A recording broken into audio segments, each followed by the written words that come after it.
Hello everyone, ಎಲ್ಲರೂ ಹೇಗಿದ್ದೀರಾ? ಇವತ್ತು ನಾನು ಅಪ್ಪನ ಒಂದು ಸಣ್ಣ ತೋಟದಿಂದ ವಿಡಿಯೋ ಮಾಡ್ತಾ ಇದ್ದೇನೆ. ಯಾವುದೆಲ್ಲ ತರಕಾರಿ ಮಾಡಿದ್ದಾರೆ ಅಂತ ಅವರ ಬಾಯಲ್ಲೇ ಕೇಳೋಣ ಬನ್ನಿ.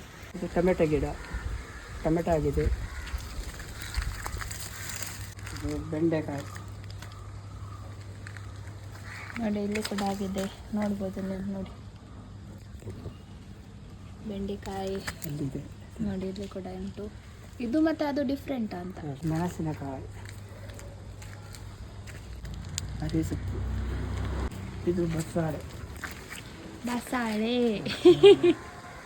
ಕುಂಬಳಕಾಯಿ ಆಗಿದಾ? ಹೌದು, ಕುಂಬಳಕಾಯಿ ನೋಡಿ ನೋಡಿ, ಕುಂಬಳಕಾಯಿ 2 ಕುಂಬಳಕಾಯಿ ಆಗಿದೆ. ತೊಂಡೆಕಾಯಿ ಆಗಿದೆ, ಆಗ್ತಾ ಉಂಟು. ಹೊಸತ್ತಿದು ಒಂದೇ ಆದದ ಒಂದೇ ಆಗೋದು, ಇನ್ನು ನೋಡಿ, ಇಷ್ಟು ಸಣ್ಣ ಜಾಗದಲ್ಲಿ ಇಷ್ಟು ತರಕಾರಿ ಮಾಡಿದ್ದಾರೆ. ಮನೆ ಖರ್ಚಿಗೆ ಸಾಕಲ್ವಾ? ಸಾಕಾಗ್ತದೆ.